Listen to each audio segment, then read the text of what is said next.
Welcome to Standout VU, Tequila, Dodard here, and you know what I love is to have guests on that are creating their own economy, they're doing their own thing, and they're individuals that could be standing right next to you right now. I have here with me today Arthur Carmazzi. Did I say it right? Carmazzi.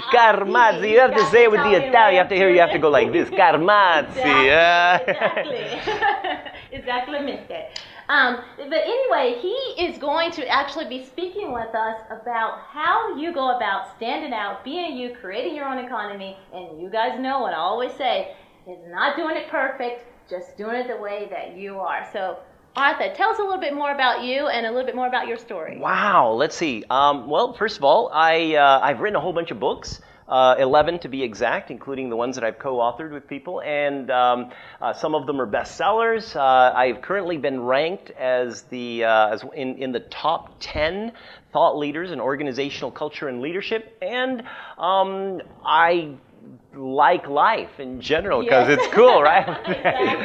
And so when we're talking about creating our own economy and everything else, I mean, I am in the education, coaching, training, speaking space. Okay, so I write books and I travel around the world and I talk about all the stuff that I come up with. Okay, so what I'm mostly known for is directive communication psychology and the different models within that. But your audience is probably more going to be interested in specifically the way that we have built the business, and that comes from the digital marketing aspects of creating the Arthur Carmazzi and directive communication brands on a global level. And to this point right now, we literally have over 400 directive communication certified trainers in 18 different countries because of our ability to develop that online brand. Yeah, and you did mention, we got to speak a little bit earlier before we started recording, as this always happens. And you were saying that they actually come here to the Avalon, right? Yeah. Well, Avalon is, okay, well, first of all, let's rewind go a little bit back, okay? Yeah. So in this job that I've had, one of the cool things is that I got to travel all around the world and everything else, which is really cool. Yeah. Until you have small children that can't travel with you, and then you want to spend more time with your kids. So I got like Dante, who is 10 years old, and Alessandro, who's 7 years old. And, my goal was, now I want to spend a little bit more time with my kids and travel less. I still like traveling, especially if it's like some cool place. Okay, but the idea was travel less, so we built this castle. Yes, I guess it was a castle. It really is. With a lot of hidden doors and a lot of exploring for kids.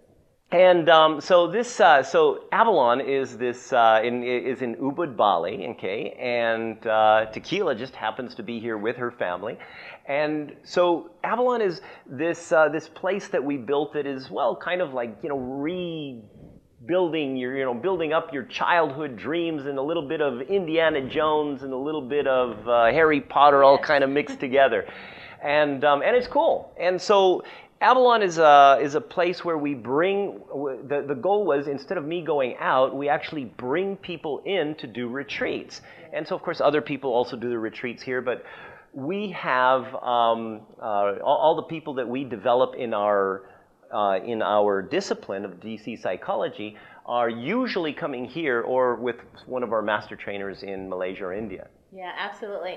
And for the listeners, I am here in Bali right now, and we actually scheduled to come to Arthur's villa here, and we absolutely loved it. And of course, I started, as you know, I talk a lot. I started chatting with him and learning more about him, and I learned that he is doing exactly what I'm actually speaking about and what I spoke about in past episodes, is that, you know what, get out there, really utilize your skills, utilize what you have to actually do something that you want to do, which leads us back to your why.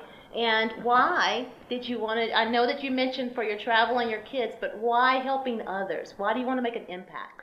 Okay, I mean, you live and then eventually you die, right? Yeah. I mean, which kind of sucks, but it happens, right? So the idea is, well, what happens after you die? I mean, literally, do you leave a footprint? Does your life matter?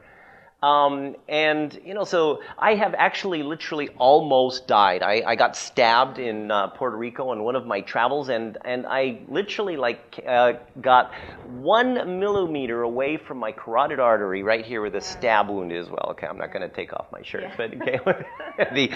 The thing is that, it makes you think. It makes you wonder. It's like, what kind of a person am I? What kind of a legacy am I leaving behind? And how do I want to be remembered? So, that not only did that change the direction of my life, but it also gave me a mission.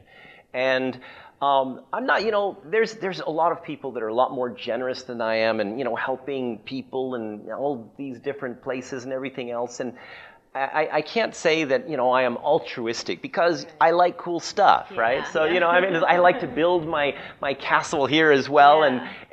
But see, the thing is that by being able to create something that other people can also use to build their businesses and build their whys, I am leveraging the ability to help people on a global scale. It's amazing. And everyone, if you ever visit Bali, I do recommend that you do come to the Avalon, and it's really great for families, and you all know that that's what I do, and that's my why, is I like to travel around, and I do this to not only help others, but also to help others spend quality time with their family and friends, just like we're doing here, and just like you just authored to say here. So what would you recommend to someone who was really wanting to start out and just really start their own economy? Because how long, let's rewind a little bit. Mm-hmm. How long have you been working online and doing this? Well, okay, I started my business in 2001, wrote my first book, and quit my job, and then started to be Arthur Carmazzi, and started to further develop what was at the time a whole bunch of different models, which later became known as directive communication psychology. So online, what ended up happening is, let me just kind of go a little bit back, right? Okay, so I got myself into a little bit of trouble before I started this whole thing, right? See, I used to think, wow, I used to be really good at my job.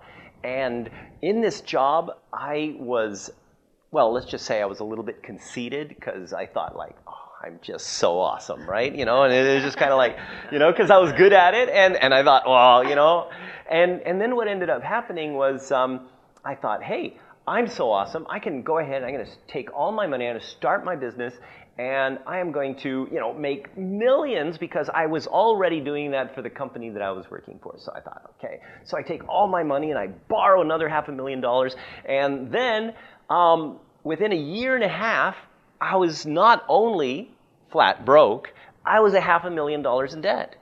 Now, I don't know if you've ever been $500,000 in debt, but do not try this at home, okay? It's really no fun. Not recommended. Yeah. So anyway, I needed to get a job, and so I go into this company, and I'm like, wow, I'm very excited about the company, and you just start your new job, and you're super excited, and you're thinking, wow, this is amazing. And so then, after a while, though, people start to kind of blame each other and stuff. You go, why are they doing that? And then, I go to these other people in the company and say, hey, I've got these great ideas, and, we can work together and stuff. And I said, look, you've got your department, we've got our department, you do your thing, we do our thing. And I'm like, man, what is wrong with these people? But, I knew that I could make a difference. I knew I could make a difference. 4.5 months later, you know what happened? I started blaming people. And I also, when people would start coming up to me, I'd say, look, you do your thing, I do my thing. Yeah. I got sucked into the culture. I became the person that I didn't even like in the first place. And so that eventually, I looked in the mirror and I said, oh my gosh, you suck. And I needed to make a change. And that change led me to use a lot of my time that was busy work at work anyway, because I was kind of underachieving in the first place, to start to try to solve that problem. Why was I an underachiever? And so that kind of brought me to to this foundation where I started this business. Yeah. And the main thing that really made a difference was being different. Yeah. Okay? See, there was all these different training out there. There was all these different things. Every little bit that we did was branded. Okay? Yeah. So one of the models within directive communication is called colored brain, and it actually identifies the way that your brain interprets and processes information, basically how you get clarity.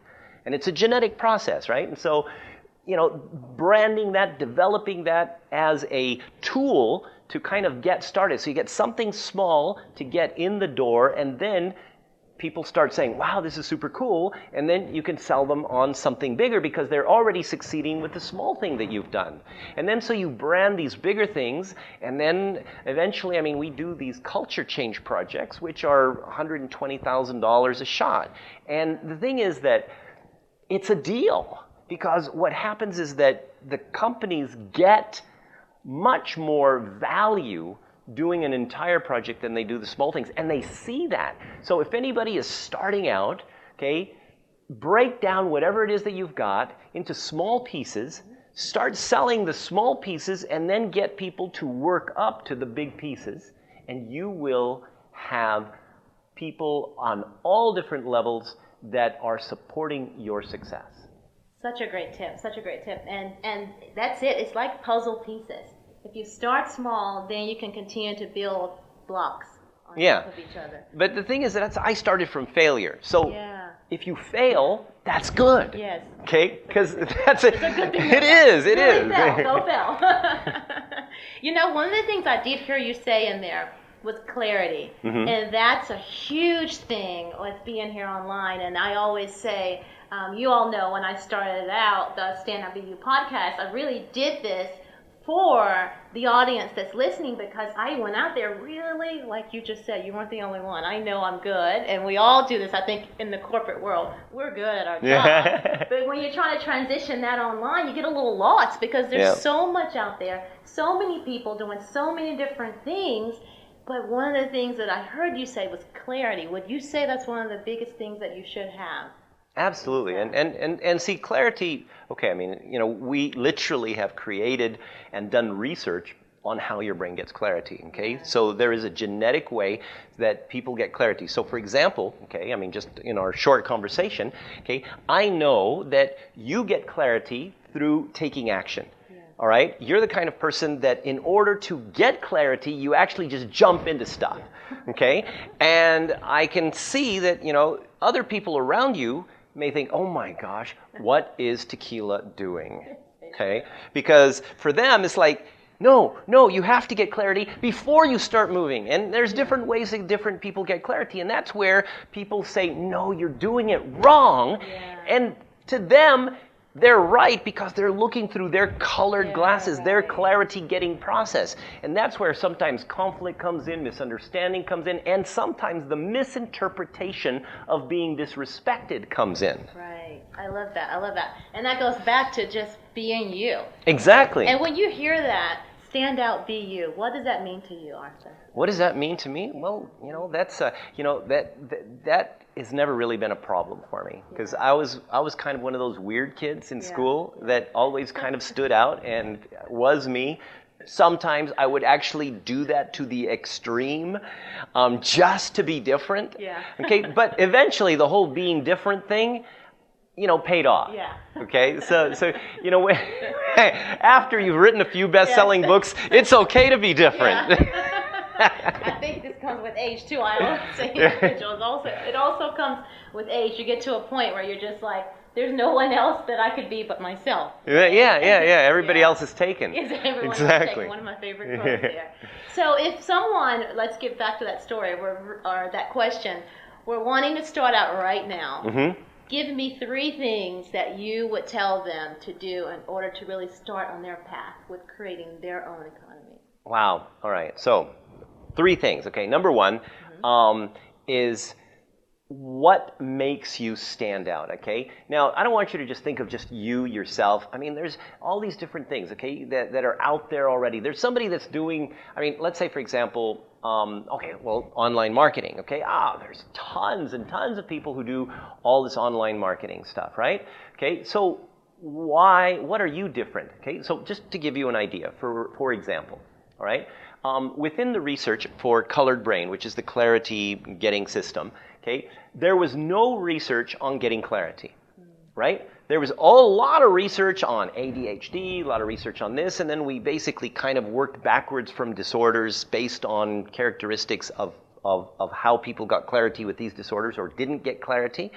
And then we used all of these different scientific citations and everything else that everybody else had done and worked backwards to get our own thing. But since it wasn't done, we created the term ambiguity relief. Okay? So now if you look up ambiguity relief, it's a scientific term that, guess who coined it? Arthur Carmazzi, right? So therefore, Arthur Carmazzi now has the scientific community's ambiguity relief thing and this, and all these, and here's the thing, I have no degree. I don't tell, I don't say, I'm a PhD and all this stuff. I've done all this research. I have no degree, all right? Okay? And yet all these PhDs and these doctors and everything else are using ambiguity relief, right? Okay? And so this is one thing that you can do is find something and that you design, that you create, make it your own thing and take part of that and brand it. Okay, make it yours. Make it something that is exclusively yours. Okay, why? Because people search stuff on Google. And if you're the only one that comes up for that, or people who are citing you for that, okay, that means you are a thought leader. And if you're a thought leader, you have instant credibility. Absolutely. Number two. Okay. Oh, number two. Okay, that was already just one. Okay. Automation. We have done, so much more because we were able to automate our business. Okay, and just taking the things that work, and then also when things don't work as well, tweak them and everything else. See, the thing is with automation, you can always improve and you can always add on and modify as new things happen. Okay, but automation is a key factor in really succeeding. And in fact, that's what, like this show that we do is all about, right? Because we do this for trainers and coaches. We automate their entire business. Awesome. Okay, and number three, right? Yeah. Number three. Okay, number three has got to be, it's got to be about your team. Okay, don't try to do it yourself. Yeah. It's okay to, you don't, and you don't have to, if you're in America, for example, and like the nearest person next to you is going to cost you like, $30 an hour and everything else, it could get expensive. So don't get your PA from America. Get them from the Philippines. You can go to places like Upwork, or you can get them from India or Sri Lanka. Some of these people are brilliant. Or okay? They can hire me. Or they can hire you. Yeah. You're probably very expensive, though. I actually work with individuals. Really? Yeah. Because I want everyone to succeed. Wow. Okay. But I mean, just like PA type of things, right? Yeah. I mean, things where you just need people to make calls, or you need just people to just kind of do the other stuff. And of course, for all of the digital marketing stuff, definitely hire Tequila. I mean, who else would you go to, right? I mean, really. Or our own stand-up. There you go. Okay. So Arthur, this next part of the show, I really like to get into, and we already know that you have loads of personality. And I like to really go through a round of personality questions. Oh, wow, personality questions. Yeah. Okay, all right, ready. Okay, I'm ready. And you've really well traveled, so this is going to be a good question here. What's all the right. furthest place that you've traveled to from your birthplace? First, tell us where you were born, and then. I was born in Carson City, Nevada, where there was 10,000 people and 20,000 cows. Oh, right. Yep. And the furthest. The furthest. Well, actually, if you actually look at it, Bali is exactly around the world. I was saying that. I mean, literally, you know. Yeah. So, I mean, you know, we've gone to Kazakhstan. We've gone to, you know, recently came back from Sudan. I mean, you know, there's, you know, we did a lot of work in Iran. I mean, you know, so there's all these cool places that nobody wants to go to because, like, they're freaked out. Yeah. Okay. Yeah. Now, this next one, it's a fun one. And I've been curious about this because if you come to the Avalon, you'll see that there's just so many different like animals and character, and there's carvings inside of the the villa inside the mountain. So if you could be any animal, what animal would you be and why? I would be a peregrine falcon. Yeah. Yeah. Why? Because they're, first of all, I mean, that you can fly, right? I mean, you know, exactly. being able to fly or going around, okay, everything else. Plus, okay, I mean, these are super cool. I mean, they go into dive 225 miles an hour. They can go fastest animal on Earth. Wow. And then the last one here is your name. So I know that you have here Arthur, but what's the story behind your name? Well, my parents, usually. Yeah.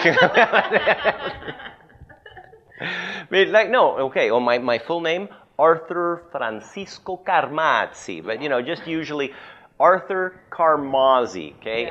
Okay, so that's the easiest way to go. But no, it's only just the story, just from your mom. No story. No story. I mean, it's well, my father's name was Arthur. Actually, Arturo. Okay, so so my dad was second generation Italian, and my mom was Mexican. Okay. So Francisco from my mom, Arthur or Arturo from my father, and Carmazzi, of course, from my father. So the Italian thing. Yes, I love it. And we love Italy. So this next part, tell us exactly how, if we want to get in touch with you, we could reach Arthur so that we can actually get more of you. And, wow. Well, okay. So I guess the easiest way to reach me is Arthur C. Okay, at Carmazzi.net. And Carmazzi.net is CARMAZZI or ZZI, okay, depending on where you come from, .net. Okay. Awesome. And I will link all of that in the show notes as usual. So any final parting words that you have for the audience that's listening here today? Wow. You know, okay. This is one of the things that you guys should do, all right? Okay. First of all, find out what it is that you want to have 10 years from now. Okay? Don't think about what's going to happen like next year or anything like that. I mean, I just want you to imagine what's going to happen, where are you going to be in 10 years. Okay? And from there, I want you to imagine, like literally imagine this whole thing. Okay? Where are you going to live? Okay? What are you going to be doing? If you don't have kids, will you have kids? Okay, if you do have kids, what do they look like? You know, what are their boyfriends, girlfriends going to look like? Whatever. I want you to imagine this whole world of you 10 years into the future. Okay? And I want you to draw a picture. And then from there, work backwards.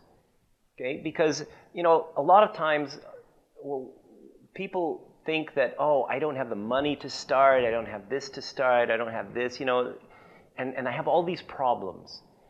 One thing that I have found is that if money is a problem, then you're looking at money in a totally wrong way, because money is anything that can be solved with money is not a problem, it's an expense. And if you can work backwards and figure out how you're going to solve the expense, you can achieve this big thing that you want to in 10 years. Love it. And there you have it from Arthur himself. Everyone, as always, I thank you so much for allowing me to share yet another story and you being here today to listen to Arthur's journey. And as always, remember to stand out, be you, and that you don't have to be perfect. You just have to be you. Until next time, chat soon. Bye.